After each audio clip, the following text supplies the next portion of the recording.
My mom is a pretty chill person. She's a bit religious nowadays, but a lot of that has to do with her past, which, mind you, is pretty crazy. She grew up in the 70s and lived a fairly normal life. Over the years, as I've gotten older, I've begun to know her more as a friend and less like a mom. Recently, she confided in me why she hates Halloween. Growing up, my mom let me and my brother celebrate the holiday, but she never got into the spirit of Halloween. No decorations, no parties. She let us go trick-or-treating with our dad, and that was it. And all of this had to do with something tragic from her past. Something that happened on one Halloween night. You've probably heard about the candy scares from back in the day. Rumor has it that someone put razor blades in candy, and a couple of kids got jacked up. Since then, they've debunked those stories, stating rather conclusively that those urban legends were not based on any truth. But according to my mom, some of those stories are real, and because of that, she doesn't celebrate Halloween. My mom grew up in a suburb outside of Milwaukee, Wisconsin, and like every other little girl in the world, she was excited to celebrate Halloween. She was 9 years old when it happened. It was like any other Halloween. Her father would take her sister, and brother out trick-or-treating at 7. They would walk around collecting candy for an hour or so and head back home. They would eat a few pieces of candy, then watch a show together before heading to bed. On that particular Halloween, my mom said that she was dressed as Minnie Mouse, her younger brother was Mickey, and her older sister was Daisy Duck. They were a trifecta of Disney characters. They walked around their neighborhood, just like in previous years, and started filling their buckets with candy from their neighbors. They then got to one house at the end of their street, a house they normally avoided. My mom didn't really specify why they avoided it, they just did. They approached the house apprehensively, taking a few small steps at a time. The man that opened the door, according to my mom, was massive. He was bald and had this vacant look on his face. He reached into their bags and placed candy, but they couldn't tell what it was. There was a group of kids walking with them who started eating their candy right away. My mom looked over and saw a kid smile, then his face turned stone cold. Blood poured out of his mouth. He started coughing and convulsing on the sidewalk.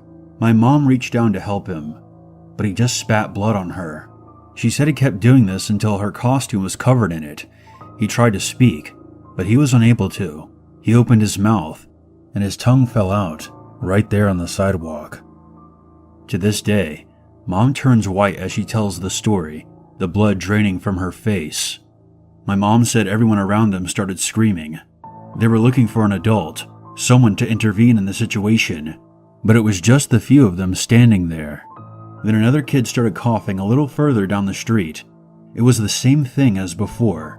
Blood poured down the front of his shirt until he passed out on the ground. My mom was about to run towards him when another kid right next to her started going through the same thing. The way my mom tells it, he looked at her in the eyes, crying and begging for her to do something. Then his mouth burst open as blood spewed out. He then spit out something. It was his tonsils. They fell on the ground in front of him, and then he passed out.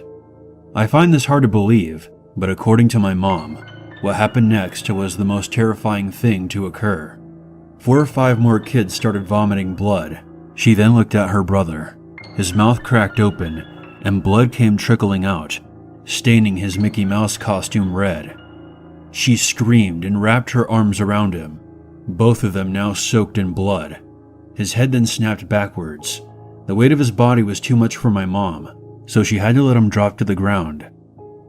At that moment, she looked back at the creepy house, and the man was sitting there on his porch. He was staring out into the carnage, smoking a long pipe, and laughing maniacally. The end is coming, children.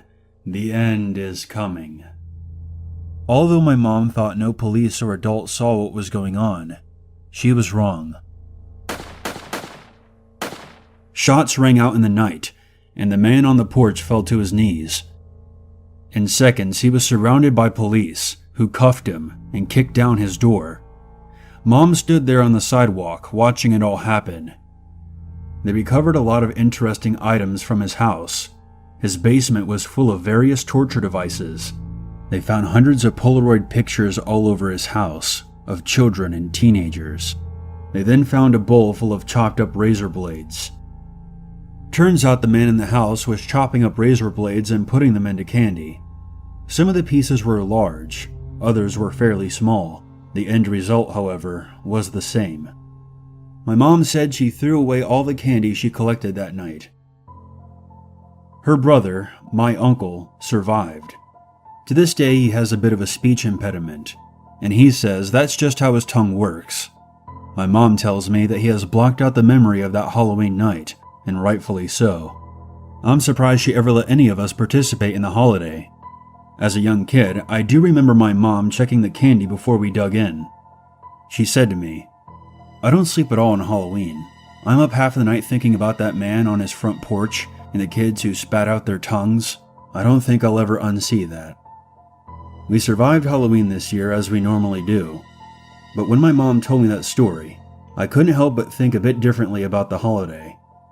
Now I understand why she stays inside and doesn't dress up, and why she hates Halloween.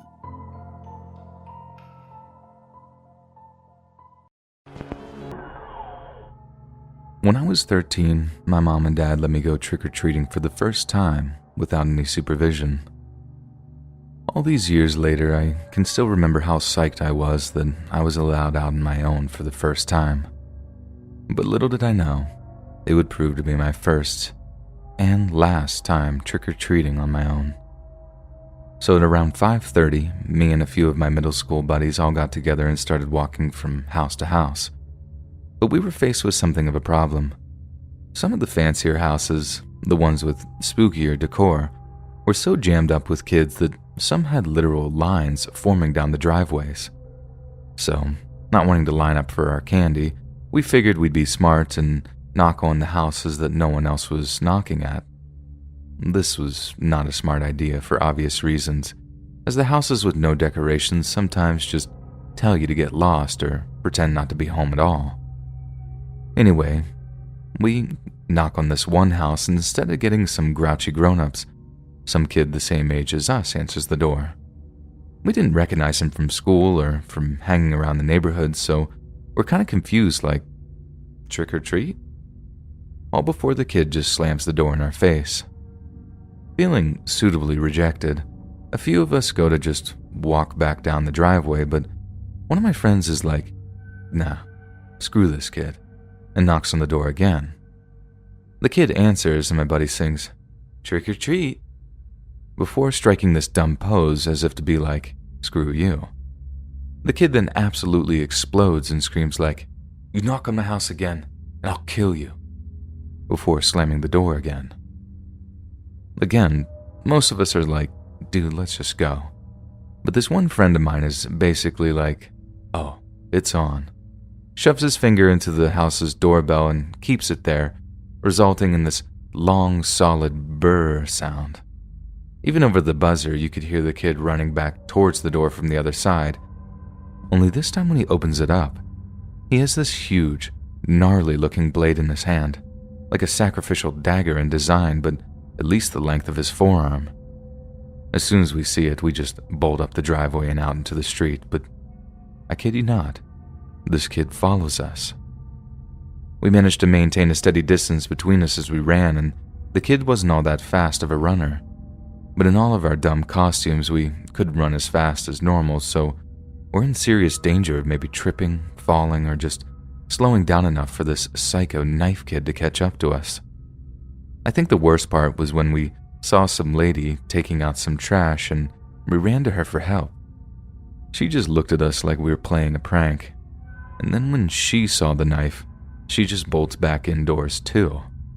I swear to God, that was the worst feeling, thinking, my God, no one's gonna help us.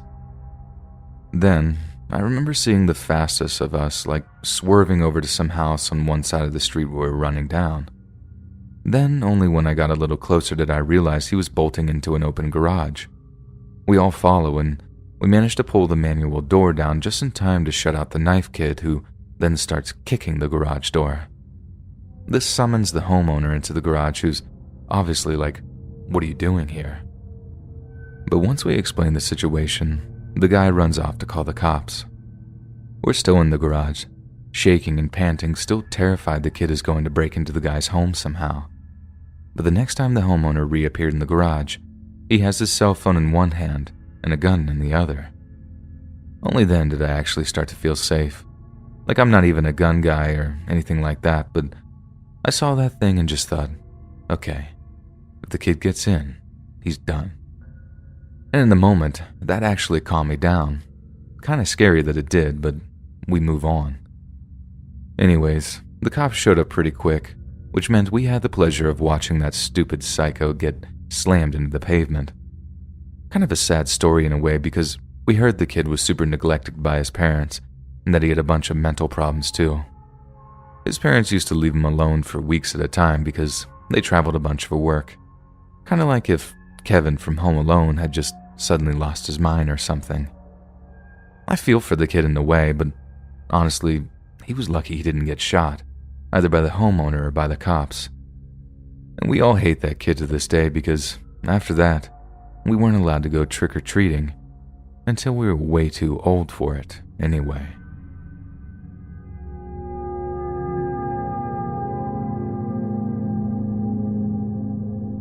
If you really like my content and want to support me, please like this video and click the subscribe button. It helps me to grow my channel as essential in reaching a wider audience. Most of you watching my videos aren't subscribed to my channel, and that's why my animations can't reach their full potential. They aren't recommended to more people who would surely love my content as much as you do. You can always unsubscribe at any moment. Thank you in advance, and enjoy the rest of the video. Halloween night. I'm 12 years old, growing up in Fontana, California. I'd arranged to ride my bike over to my friend's house. We'd go trick-or-treating in his neighborhood and then ride back home with my candy by 8:30. All goes to plan. I get a fat sack of minis and I'm riding my bike back along the sidewalk. I come across this guy leaning up against a wall, lit up by a streetlight. He's smoking a cigarette, wearing a dark hoodie, and as I get near him, he looks at me and calls out like, "Nice costume, kid." Then steps out into the sidewalk to check out my costume and ask me about it. He was being real friendly and I was way naive, so it's not like alarm bells were going off. He then asked for some of my candy and only then was I worried that he might actually take any of it. I'd have been absolutely heartbroken if I'd gone to all that effort only to get jacked for my candy on the way home. So, I reach into my bag, pull out a few minis, and then hand them over. This seems to satisfy him, and he thanks me for asking what my costume was. My last memory is of me explaining who Nightwing is, and then the next thing I remember, I'm waking up on the concrete and my legs hurt. I turn my head and see my legs are all wrapped up in a bike frame, but I also see the same dude who stopped me pull out a knife and be like, "Give me the bike." I'm so dizzy and stuff that I have to kick the bike away from me just so he could take it, and I realize then that I'm on the floor because the guy knocked me out somehow. I'm guessing with a sucker punch or whatever because I could taste blood in my mouth. He picks my bike up and I somehow find my feet, and I know I should have been scared, but I was only so hazy that I honestly couldn't feel anything but just like a resigned numbness. The whole thing only really hit me when the guy told me to take my shoes off. I had these sick Nike Air Maxes on that were my brother's, navy blue and perfect for the Nightwing costume. They weren't mine, so I told the guy no, that I couldn't give them away because they were my big brother's. That's when the guy hit me again. And although it didn't knock me out, it definitely knocked me on my butt. Then as I'm sitting there, fighting back tears, he actually takes them off my feet, and I'm too scared and upset and mad that I just didn't do anything about it. I just let him. The whole time I'm thinking, this guy might stab me just because, so I just couldn't fight back at all. Then he says something like, "I'll leave you with your candy though." Like he's saying I'm a good guy really. Sure, I just knocked out a 12-year-old, but I'm a good guy at heart. It's one of the few things from my childhood/teenage years that actually still really bugs me to this day, and I still remember walking home in my socks like it was yesterday. My mom and dad called the cops for me as soon as I got home, but they never caught the guy to my knowledge. Sick thing is, the guy's probably still out there, thinking he was a good guy for punching a 12-year-old, but leaving him with his candy.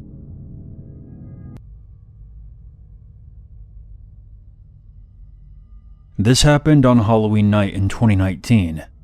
Me and 3 of my friends, Dennis, Eddie, and Adam, were out doing what most 14-year-olds would do on Halloween: get as much candy as possible.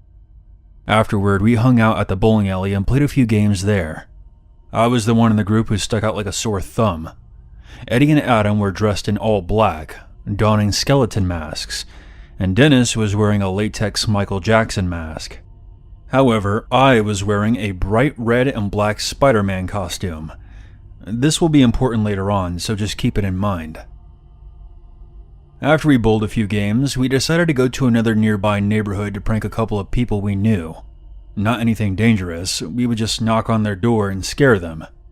However, when we approached the first house, this is where things took a turn for the worst. We rang the doorbell and waited for an answer. All of my friends were in the front yard, waiting to jump out. I was crouched below the fence by the pathway that led to the street. A car then pulls up across from me, with its windows down. I noticed 2 men in the vehicle. One was a skinny guy, and the other was much larger and more intimidating. Not wanting to give off the impression that I was up to no good, I gave them a friendly smile and waved to them before putting my mask on. Moments later, nobody answered the door, and the car was still idling across the road, so we decided to go elsewhere.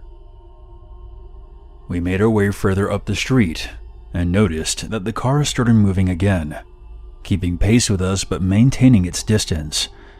At this point, Dennis, Eddie, and Adam had caught on to the fact that something was wrong. So we turned into a dark alley that went uphill. There was no lighting, so it was pitch black.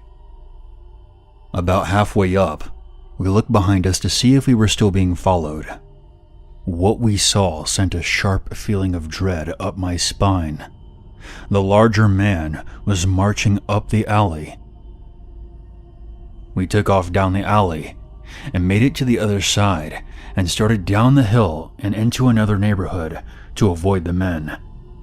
This is where I realized that the shoes that I had on were awful. It was basically just a rubber sole with nothing on the inside that would secure my foot in place, so it would slip out of the shoe with every step, making running impossible. We tried everything. I even tried to piggyback off of one of my friends, which proved useless despite me being the skinniest, so I had no choice but to hop my way down the street. Meanwhile, the large man had reached the end of the alley. He crossed the street and waited. Soon, the car came around the corner and pulled up, and he got in. We were just about to turn the corner when the car came speeding onto the path in front of us, nearly running me over. This is where I decided to stay where I was with my hands raised above my head. The others took off without me. I don't blame them. It was a fight-or-flight situation. I pretty much accepted that I was likely going to be murdered. The large man then got out of the car and started yelling, "Get your fucking friends back here now!" The skinny guy still in the car had already caught up with them. They eventually let us go. It turns out that they thought we were a different group of kids that apparently were throwing eggs at their car. Me and my friends retreated back to the bowling alley and called our parents to come pick us up. That was enough for tonight. We were thoroughly terrified about being hunted down by a couple of creepy-ass guys. While we were waiting for them, we saw that same car pass us again, 3 more times. And even after me, Dennis, and Adam left, Eddie called us to say that he saw it pass 1 more time. Something that still bothers me about this whole situation is that I want to know how they could have mistaken us for another group of kids. I was wearing bright red spandex, for crying out loud. I doubt whoever they were pursuing that night was wearing something similar. Also, the fact that they circled us after the encounter makes me question what they were really up to. I believe that we all narrowly escaped a gruesome fate on that Halloween night.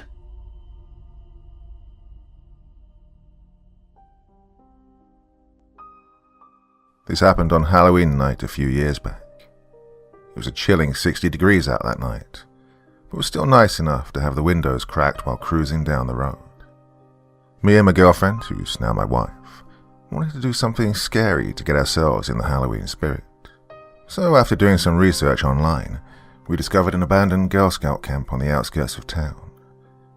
It was closed down due to a fire that resulted in the death of a young girl back in 1975, and her spirit supposedly can be seen wandering through the forest nearby after midnight.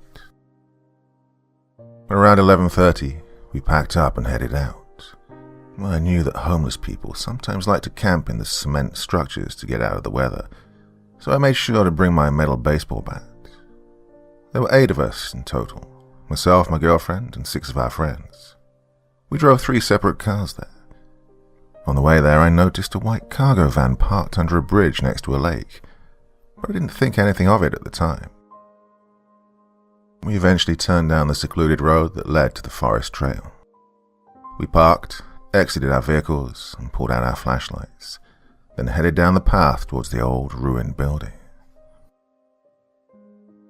After 30 to 45 minutes of messing around, pretending to scare each other in the dark, advancing further into the woods, we suddenly heard the crunching of leaves. We all stopped in our tracks and listened. We then heard my girlfriend's car horn sound off in the distance.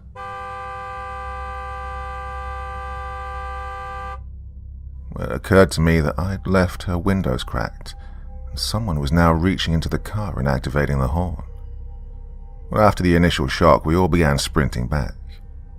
Wielding the bat, me and one of my other friends took point and cautiously approached the area where the cars were parked. I saw a shadow duck behind one of the cars. I then told my friend to shine his flashlight towards that spot, and we approached the car but saw nothing. We quickly checked the rest of the area, but nothing was around the vehicles or inside them. We then heard the sound of tires skidding to a halt, and saw the white van blocking the only exit. 2 of my friends sprinted to their car as a man stepped out and approached us. Well, something about him felt off. I noticed that his right hand was buried into his jacket pocket. "Do, any of you have a lighter?" the man asked, his hand never leaving his pocket. Well, alarm bells were going off in my head as I suddenly felt vulnerable. What good would this bat do if this guy had a gun? We slowly backed away and made our way to the car, quickly locking ourselves inside. "Why are you leaving? We're not the cops." The pale moonlight illuminated the man's sickly smile as he stood in between the cars. "Now, which one of you fuckers has a light?" Just then, my friend started up his car, causing the man to look in his direction. Well, I took this as my cue to fire up my girlfriend's car, and we hauled ass out of there. Well, it turns out there was just enough room for our vehicles to make it past the van. We sped down that country road as fast as we could and made it back to my place in record time. Well, I have no idea what that man had planned for us, or what he had in his pocket, but it couldn't have been good. If you're gonna have an adventure on Halloween night, just remember to be careful and pay close attention to your surroundings, especially when you're doing something potentially dangerous. You may just get more than what you bargained for.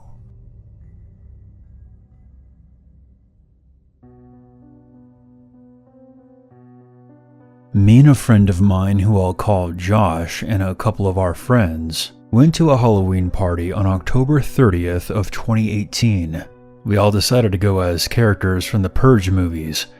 We all had on these smiling LED masks. Josh's was the only mask that had a green light. This will come into play later. There were 5 of us, and we all indulged in alcohol. Josh got so wasted that he couldn't even stand up. It was around 2 o'clock in the morning when we decided to call it quits. Since I had the car, and was the only one out of the group who didn't drink as much as the others, it fell to me to drive everyone else home. I had to walk Josh to his front door, because he fell on his ass as soon as he got out of the car. After he got inside and closed the door, I dropped the rest of my friends off and then went home. It was around 5 a.m. when I woke up to my phone ringing. I looked at my phone to see that it was Josh calling me. I rubbed the sleep from my eyes and answered. Hello? Hey, I think there's someone in my house. Josh's voice was extremely hushed and panicked. My heart dropped. He went on to say that he heard footsteps in his living room and got up to see what it was. He then heard someone rush out of the side door. He said he was now hiding behind his bed with the door to his room locked. I couldn't believe my ears. Josh lived in a pretty big house in a safe neighborhood. I never thought anyone would have the balls to break in. "You need to call the cops," I told him. That should have been his first call, but remember, he was still heavily intoxicated. He called the police from his house phone, and I stayed on the line with him until they showed up. The cops found footprints on his carpet and his side door wide open. He was so drunk that he must have forgotten to lock it. Of course, there was no sign of the intruder anywhere. The cops then told Josh to lock all of his doors and call back if anything else happened. It was now Halloween. I went over to Josh's house to help him pass out candy to the children. It was around 9 p.m. when the parents started telling their kids to come inside, mostly because it was a school night. We were packing everything up when we heard a tap on the window. The blinds were closed, and we could see a green light coming from the other side. I slowly approached the window and opened the blinds. What I saw terrified me. Standing on the other side was a man brandishing a knife, but most disturbing of all, he was wearing the same LED purge mask that Josh had on the night before. The man let out a horrifying laugh before he started banging on the window like a lunatic. We just stood there in total shock. Eventually, we ran out of the room and grabbed the phone to call 911. We then heard someone screaming from outside. I'm guessing some passers-by saw the man at the window and got startled. The man then took off.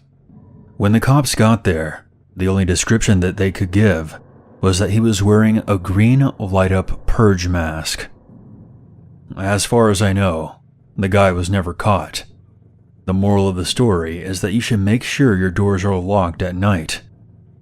Halloween sometimes brings out the crazies.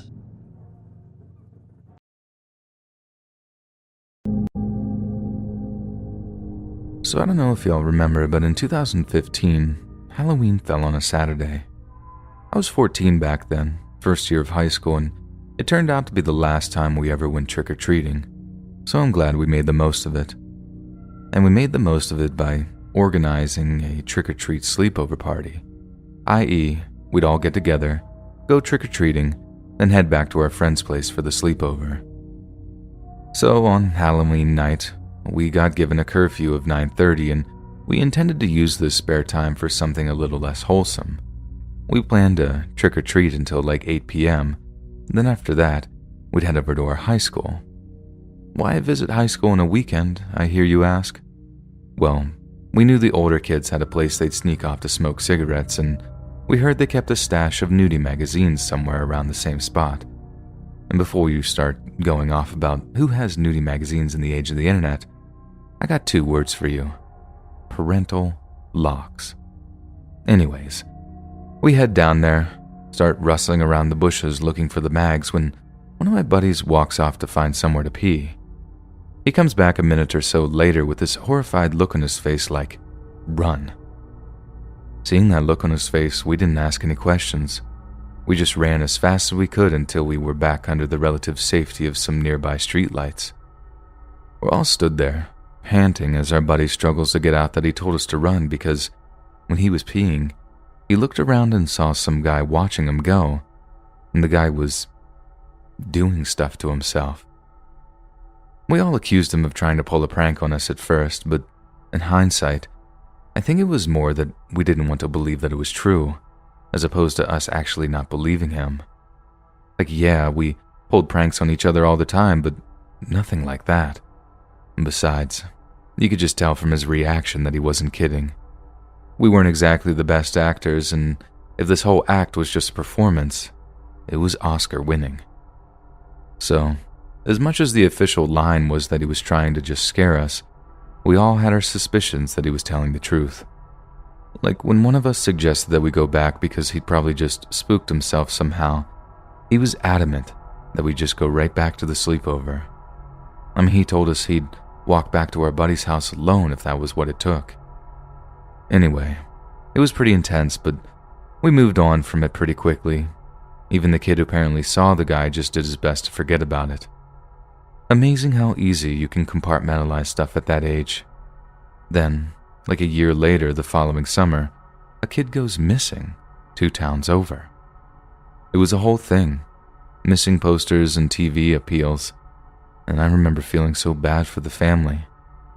Then, when the cops found someone they wanted to talk to, they go to his house and he pulls out a gun. Cue a 3-hour standoff that ends with cops trying to bust into his home and the guy shooting himself when they did. They never found the kid who went missing. Long story short, my buddy thinks it's the same guy who was watching him pee that night we were trick-or-treating. And as much as I don't want to, I think I actually believe him. I don't think he'd ever make something up like that, and honestly, sometimes I think my friend was only a hair's breadth away from being the kid that no one ever found.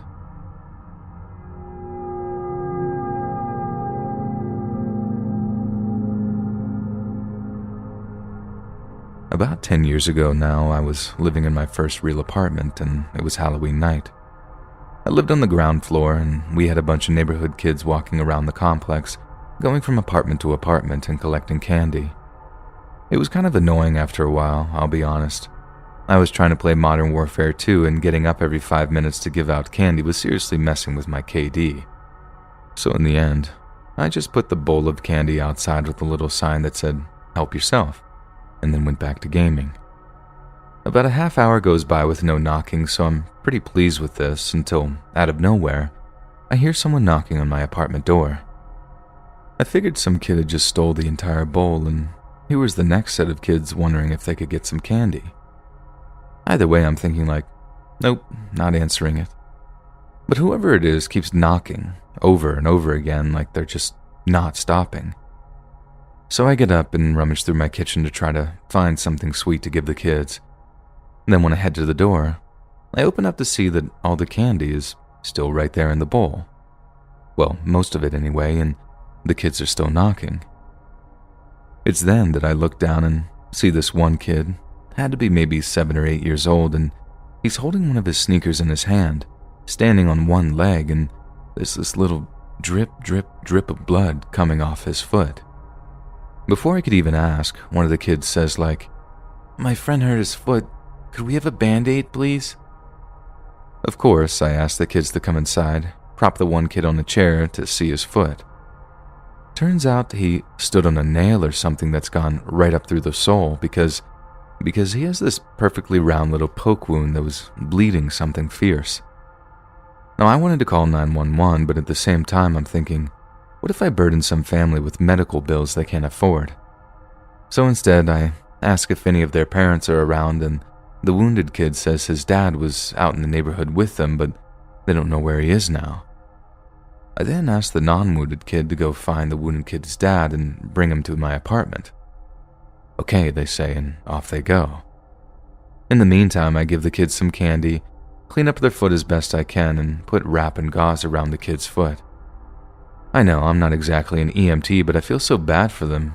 It was just this little boy just fighting so hard not to cry in front of his buddies. And my God, was he doing a good job of it too. Anyways, like 5 minutes later, someone starts banging on my door. Not knocking, banging on my door. I know it has to be the kid's dad, and I figured he was just agitated because who wouldn't be, but when I opened the door, This absolute unit of a guy just launches himself at me, then throws me against a wall. Guy's a total skinhead, at least 3 bills, and couldn't have been an inch before 6'5". Like he could have eaten me alive in one gulp if he wanted to, and he's screaming in my face, "Where's my kid? Tell me where my kid is or I'll freaking kill you. You understand me?" I could barely get a word out. I just pointed into the TV room and we both just heard his kid say, "Dad?" He looks back in the direction of the room, looks back at me, and then runs into the TV room to check on his kid. I'm too scared to walk into the room, and I'm just standing there in the hallway as the guy asks his kid, "What did that guy do to you? Tell me right now." The kid starts crying, not being able to get his words out, which was freaking agony because I'm thinking, "Tell him, kid. Tell him I'm a good guy." But I think the kid was so worried that they were in trouble that all they could do was burst into tears. Every second that went by, that guy was gearing up closer and closer to kill me. You could just see it in his face. And in the end, I had to jump in to explain what had happened, that his kid had cut his foot, and all that had happened is that he had knocked at my apartment to get some medical attention. The dad only believed me when his kid started nodding along with what I was saying. Turns out those kids I sent to look for his dad basically told him 2 things. 1, your son is hurt, and 2, that he's in some strange guy's apartment. That's when the guy puts 2 and 2 together to make 5, then just zooms over to my apartment to rip my head off. Once the guy calmed down, he apologized and offered me $50 out of his wallet to say thank you. I know I should have just taken that idiot's money, but honestly, I think I had like Stockholm Syndrome at the time or something, because I rationalized the whole confrontation away like, of course the guy wants to keep his kids safe from weirdos. I guess I just never understood what the phrase, "no good deed goes unpunished" until that night, and honestly, I just wanted to get back to playing Modern Warfare 2.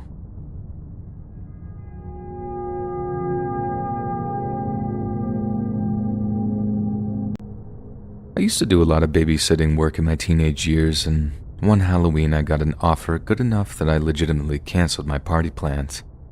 Not my party, obviously, and I won't brag by telling you how much I got, but the family's first choice canceled last minute and they were desperate. Anyway, the job is a dream one, the kid is adorable, and there's minimal trouble at bedtime. Then after the kid fell asleep, I'm left to kill some time in the usual way, watching TV, texting, ordering pizza, etc. Anyway, since it was Halloween, I'm watching a few spooky movies and shows on TV. Shout out to the Treehouse of Horror marathon on Fox. Then all of a sudden, I start hearing something talking in another room. Now bear in mind that I think I'm home alone there, so hearing another voice while knowing the kid was asleep. Jesus Christ, I remember how my heart raced all those years later. It wasn't even just normal talking or whispering either, but this low, almost demonic voice speaking to another one. Ugh, it put the fear of God directly into me, I swear. I just jumped in, ran to the kitchen to grab the cordless phone and a knife, and then started edging towards the room I heard the voices coming from. The whole time I'm like, I need to protect this kid. But the fear of knowing I was going to be the first one to get got was honestly one of the worst things I've ever felt. Then right as I hear, 911, what's your emergency? And I know the dispatcher will hear whatever has happened, I burst into the room with the intruders, brandishing the knife and shouting, I got the cops on the phone. Furbies. It was Furbies talking to each other in the middle of the night, in the dark.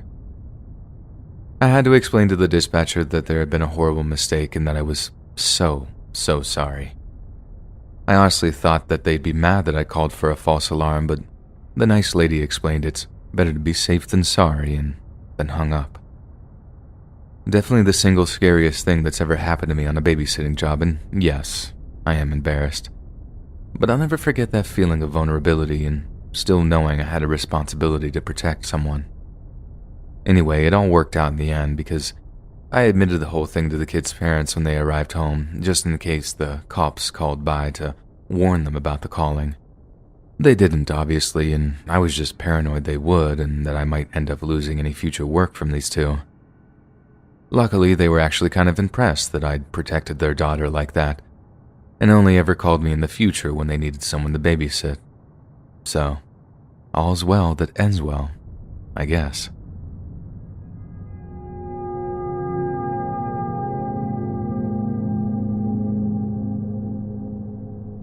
I live out in the country, more woods and fields around me than houses. And back in the day, when we went trick-or-treating on Halloween, we'd basically walk about 3 miles to knock on maybe 10 houses. Luckily, all the surrounding families compensated by giving out about buckets full of sweets, and we still had to walk around dark fields to get at them. So, around where we lived, there were several dirt paths through the woods that farmers used for their tractors and all that during the day. Me and my friends used to use these paths because they're usually quiet and have no traffic, unlike the road. So on Halloween night, when we're all about 15, it had rained during the day, so the paths were all muddy. We'd collected a fair amount of chocolate, so we're heading back, just messing around, when we just so happened to go in a big loop so we could stay out longer. That's the best way of describing it anyway, because the point is, we were able to follow our own footprints through the mud, knowing we'd been the only people walking that way. Or so we thought, because as we're following them, we see this much larger pair of footprints that appear from the tree line and seem to follow us for a bit. We were definitely a bit creeped out by this, but it didn't mean they were following us. But then we saw that when we walked back into our loop, the bigger footprints followed us, and that basically, whoever it was must have still been behind us. That was a pretty chilling moment, honestly, and we all agreed to just stop messing around and walk home as soon as possible. And then right as we do, we hear something moving in the darkness behind us. I felt the tension creeping right up my spine as we all just stood there, too scared to move, just waiting for something terrible to happen. But thankfully, we were able to get home without incident. We never actually saw anyone. No one attacked us or anything, but that sensation that came after realizing we were being followed is one I'll never forget, especially with it having happened on Halloween of all nights, too.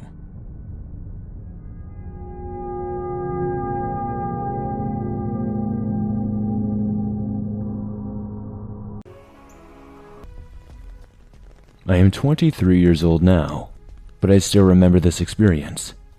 I am a male, and when I was in around first grade, about 6 or 7 years old on Halloween night, my parents took my sister and I trick-or-treating, and I remember feeling super excited. Halloween was always one of my favorite holidays. I remember we went to the rich people's neighborhood because they always gave out the most candy. I remember I got a bit too excited and went on ahead on my own. And as a kid, I was so amazed at everyone's costume. I would often go up to random people, look them up and down, and compliment them on their costume. I know, it was not a good idea, and probably wasn't incredibly safe to do this, especially being on my own. But I was a kid, so I didn't really know any better. One of the people had a scary mask on, and I was blown away on how cool and detailed it looked. I had to tell them. I just had to. So I did. I went up to him and told him how much I liked his mask, and he just stared at me for a few seconds. He pulls at his arm and grabs onto my hand with a tight grip. I tried to pull away, but he was not letting go. Instead, he continued to keep walking while holding on to me. I was so terrified that this stranger wasn't letting go and was taking me somewhere with him. I started screaming, but with crowds and crowds of people, nobody really realized what was going on. I was looking all over the place trying to find my parents, and I managed to spot my mom in the crowd not too far behind me. She also saw me calling and was calling out to me while trying to reach me through the crowd. The stranger must have noticed because he immediately let go and took off very quickly into the sea of people. I caught up to my mom, and for a second, I decided not to tell her. I don't know why, I didn't. It was only until a few years ago that I actually brought it up, and she said that I never told her about it, and was so surprised that I had gone through this. It is scary though, knowing that some people out here kidnap children so easily, and do God knows what to them. I was lucky enough to have been found by my mom when I did, but who knows what happens on Halloween every year. Be safe, swamp folk.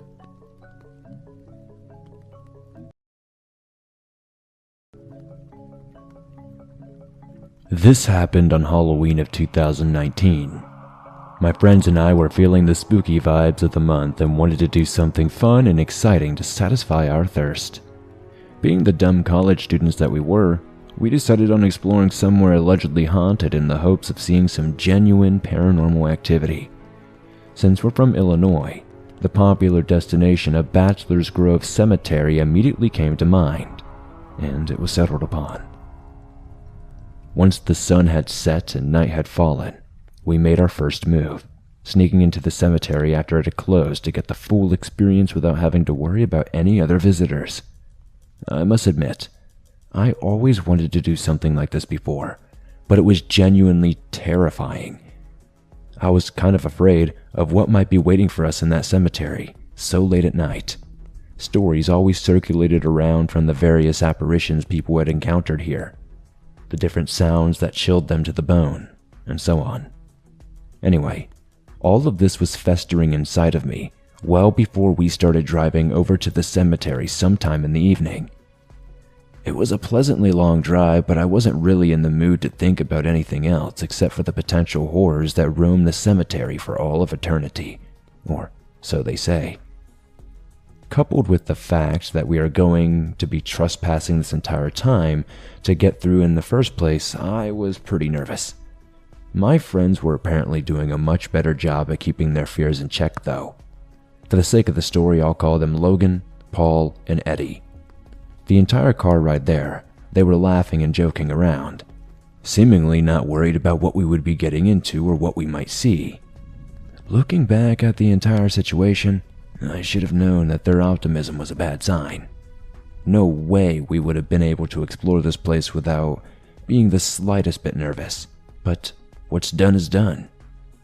A little past 7, once night had finally fallen for real, and darkness went on in every direction for as far as the eye could see, we arrived.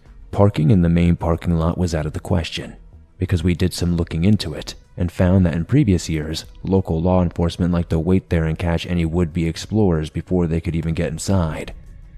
So we had a backup plan.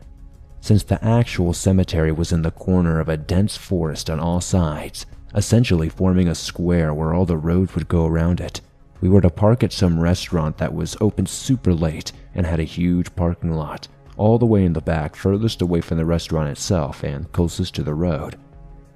This was the exact opposite direction from the front entrance of the cemetery, so we figured this was our best chance of getting in while avoiding cops. From there, we'd cross the street on foot and have a bit of a walk before arriving at a somewhat hidden path leading into the forest.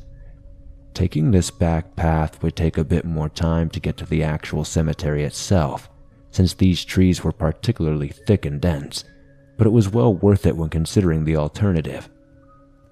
After everything was said and done, we found ourselves beginning our trek into the path, unsure of how far we'd have to go before we find what we were looking for. It was a windy night, and even though it wasn't especially cold or anything, I remember my teeth chattering and my skin going cold. Aside from the occasional sound of leaves being crunched under our shoes as we walked, there was absolute silence. My once cheerful and energetic friends were now suddenly quiet and subdued. Logan had this odd expression on his face, it being illuminated by my phone's flashlight as we walked. It was some sort of cross between fear and pain, like every step he took was causing him physical harm. Before I could question him about it, we found ourselves at our destination. Here we were, in the heart of Bachelor's Grove, with graves all around us and a certain chill in the air. It was decided that we would all split up to cover more ground, promising to call each other if we found anything or encountered anything. I didn't want us going too far away from one another, but I also didn't want to seem like a pussy, so I kept my mouth shut and began exploring. Most of the graves I looked at had either withered away from time and the elements, so I could hardly make out anything that was on the tombstones. The few dates that I could read went back all the way to the 1800s, and a sinking feeling in my stomach started once I realized these people had been dead and decaying in the ground for well over 100 years now. Feeling extremely uncomfortable with this realization, I began to back away from the graves and started to look for my friends to see if they had found anything supernatural yet. when suddenly, I heard it. Not just me either. All of us did. It was low, almost unnoticeable if you weren't paying attention, but with the way our senses were heightened, there was no way we would miss it. It appeared to be some sort of chanting, and it sounded like it was coming a little bit north from our direction, further into a clearing.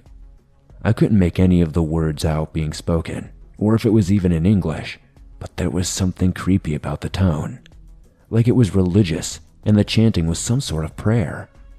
The voice that was doing the chanting was deep and gravelly, belonging to some sort of man that we could not see. The four of us shined our lights on each other to see our expressions at that very moment. We knew what we were going to do. Despite every fiber in my being telling me not to go any further and see what the source of this chanting was, my curiosity got the better of me, and I just could not resist. Eddie whispered to us to turn our lights off completely, while he dimmed his just enough to where it wouldn't attract too much attention, but we could still be able to see with it. The next few moments we spent creeping towards the noise. The more and more I started to lose it. My breathing was uncontrollable, and it felt like my heart was beating 1,000,000 miles an hour. I was so afraid of what we would find, and yet I still had to know. Finally, after what seemed like an eternity, we had entered the clearing, and were a mere few steps away from the chanting. Eddie shone his light in the direction ahead of us just for a moment. We saw a cloaked figure bent over something in the grass, still chanting in that unrecognizable language. The thing in the grass looked like some sort of circle with a mark in the center. And I swear to God, I wish I could tell you that I'm lying about this, but when I realized what the symbol was, I felt like I was going to throw up. There was no mistaking it. It was a pentagram, made of some sort of strange material. For the brief moment that Eddie had illuminated the sight in front of us, I had been able to get a glimpse of the pentagram's material being bright red, and I shouldn't have to say any more than that. Once the light from Eddie's phone hit the back of the man's head, he immediately stopped chanting and stood up, still facing the direction of the pentagram. I can only describe the next few minutes as truly unadulterated terror, because before we knew it, he screamed a blood-curdling scream that rattled us to the core and turned around, beginning to sprint towards us. Everything happened so fast, I couldn't even make out the man's facial features except for deep, sunken eyes and an expression that radiated pure hatred. He really did want to bring us harm. Not wasting any time, we all fled in the direction we had came from, running faster than I think any of us had ever ran in our entire lives. I couldn't even muster up a single scream while running away. I was so petrified, I could not make any noise. Maybe it was a miracle, but we somehow, some way, managed to retrace our steps all the way through the path we took to enter the cemetery and forest, and eventually came out to the main road, which was devoid of any traffic for the time being. Afraid of what I would see if I looked back, I made a beeline to the car along with the others and hopped into the back seat. Not wasting any time to lock the door and roll up the window, we peeled out of there in no time flat and didn't stop driving until well over 20 minutes later. I honestly have no idea how far or how long that man chased us for, but I do know this for sure. We weren't supposed to be there that night, and we must have interrupted something important. I'll never know what it was, and honestly, I hope I never find out. We don't really talk about this, and I can't even remember the last time any of us even got together to hang out. But I don't think we ever will do anything like that again. I think that fright we felt is enough to satisfy us for the rest of our lives, and I'm thankful beyond words that we all managed to get away, alive.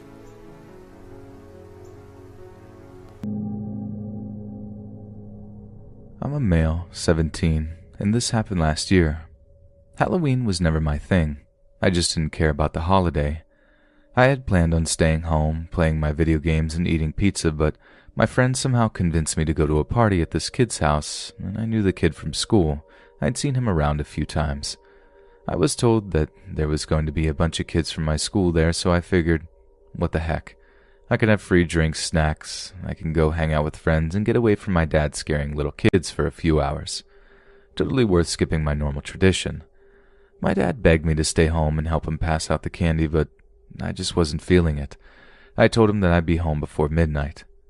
He was nice enough, and my friend Jay pulled up, and I didn't waste any time jumping into the car with him. My dad probably wasn't happy about me riding with Jay since he'd had more speeding tickets than anyone I knew. Jay parked a few blocks away from the party. We walked up the sidewalk, joking about how we would get to see a fight, and was happy to see our other friends waiting for us. I already had a bad feeling about the party. We weren't at the party very long before the bad feeling got worse. The party was going just as I had anticipated it would. However, who I hadn't expected to see, let's call her Marcia, was there. Marcia and I dated for 2 years before she found out that I was cheating on her the entire time. Things didn't end well between us, and before too long she had a new boyfriend. We'll call him Dave. Dave was an idiot. He bossed Marcia around, threatened any guy who talked to her, and had seen the inside of a jail cell one too many times. I was going to say something to Dave. I had finally had enough of his crap, but my friends told me to ignore them. Marcia wasn't worth getting into trouble over, so I left it at that and joined the crowd outside by the pool. I threw back quite a few shots of whiskey before challenging myself to win at beer pong. I kicked major butt at that. My friend tapped me on the shoulder and pointed to Marcia. Of course, she had to be walking towards me. I glared at her until she stopped in front of me. "I didn't expect to see you here," I growled. "Yeah," she chuckled. "I wasn't going to come here, but Dave insisted on seeing the cheating idiot. Well, here I am. I wouldn't get drunk if I were you. Never know what's going to happen." She smiled. "What?" I thought to myself, while Marcia walked back over to her boyfriend. Why would she say something like that? I mean, I knew that she could hold a grudge, but it felt more like a threat to me. I kind of shook the thought away from my mind and stuck close to my friends. We were talking about who would likely graduate high school and become a criminal, just the usual things teenagers like to think about, I guess. I snacked on several things nearby to try and sober up. I generally was all enjoying the company of my classmates before some jerk smacked my drink out of my hand. I turned around to see Dave standing behind me. He was livid. His cheeks were beet red and his jaw was clenched. That evil look in his eye brought out the inner a-hole in me. We exchanged some not nice words, and I was the idiot who threw the first punch. Brawling hadn't ever been my strong suit. Naturally, the criminal destroyed me. I dumped my beer on Dave, and he pulled a rather large hunting knife. I nearly crapped myself when I saw that thing. I knew Dave was dangerous, but I never thought that he'd bring a knife to a party. I felt like I was done. I tried to run away as quickly as possible, but I remember the entire world spinning. I was seeing spots, and I was completely out of my mind. It's hard to run when you can barely form a thought. Dave grabbed hold of my shirt and pushed me to the ground. I will spare you the gruesome details. Needless to say, I now have a prosthetic hand and one incredibly sweet scar from my temple to my jaw. Dave, I will forever regret, was never locked up because he had an incredibly good lawyer, and I spent a long time in the hospital recovering with incredible pain medication, but I still hate Halloween.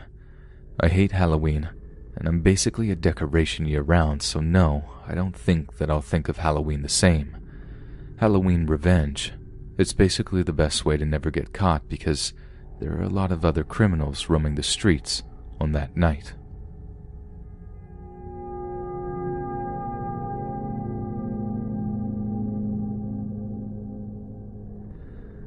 I'm a female, 42, and this is why I can't trust the holiday. My mom and dad adopted me when I was 3 months old because my birth parents couldn't afford to have a child at the time, which is why they gave me the best shot at a good life. My adoptive parents have for me and still continue to be my support system when things go wrong. I'm grateful for them, and I'm glad that they weren't harmed on that night. Halloween was a good time of year for me. I got to spend it with my friends and family. I was able to decorate the house and watch all of the kids in the neighborhood get a good scare from our house. I generally enjoyed being able to sip on apple cider while telling spooky stories to the neighbors' 2 kids. They were good kids that I babysat when I was home from college. I was home for the weekends, so I spent as much time with my parents as I could before I had to go back and finish out the semester. My mom had to make a last-minute shopping trip, so I opted to go with her. We had been walking down the street for about 45 minutes before I even noticed that people passing by were giving us questionable looks. I continued for another few minutes before I leaned close to my mom. "What are they looking at?" I asked my mom. "They're staring at you," she whispered. "Why though? I don't know any of them." I frowned. "Don't think too much of it, honey. They probably just confused you for someone else." Probably." I couldn't stop thinking about the weird looks that those people had given me. I was just walking through town with my mom before we had to pass candy out.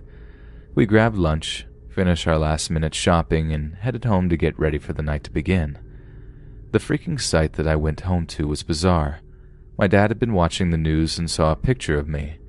Apparently I had robbed a bank and shot 2 people who were in critical condition earlier that week. The thing that baffled me the most was the fact that I'd never done anything illegal in my entire life. The fact that I was wanted for a crime that I didn't commit sent my mom into high alert. She started talking about the what-ifs of the situation, and my dad seemed to know what she was talking about. The police showed up at my house, arrested me, and brought me in to ask me questions about the robbings and shootings earlier that week. They did release me, but they told me not to leave town because they'd be back if they had any more questions. My family was livid. The entire thing made me sick to my stomach. I laid down in my room for a while before waking up to hear someone screaming downstairs. I hurried down the staircase to see a girl who looked like me screaming at my parents. She was demanding to know why they didn't take her too. Turns out that I was an identical twin. My parents adopted me after another family had adopted her. I got the better end of the adoption because my parents had money, were educated, and had good careers, whereas her parents were drug dealers and she'd been abused her entire life. She dropped out of high school, skipped college, and became a stripper at some club 3 cities over. Her parents had told her about me when she was 21. It took her a few years to finally track me down, and she stalked me for months after finding me. This girl was committing crimes in my town, and people thought it was me, all because I didn't know that I had a twin. My twin was on something, some sort of drug. She was angry and finally had enough of my mom begging for her to just leave us alone that she shot her right in my mom's leg. She ran away from the house. I called for help and my mom was taken to the hospital.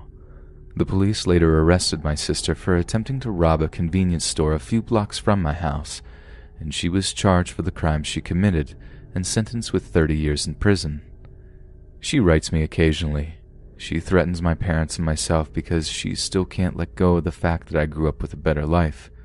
At times, I'm still baffled at the fact that she exists at all. It truly was like a horror movie. I feel bad for her, but it's not something that could have been prevented. It happens, and Halloween isn't my holiday anymore, all because of my insane twin.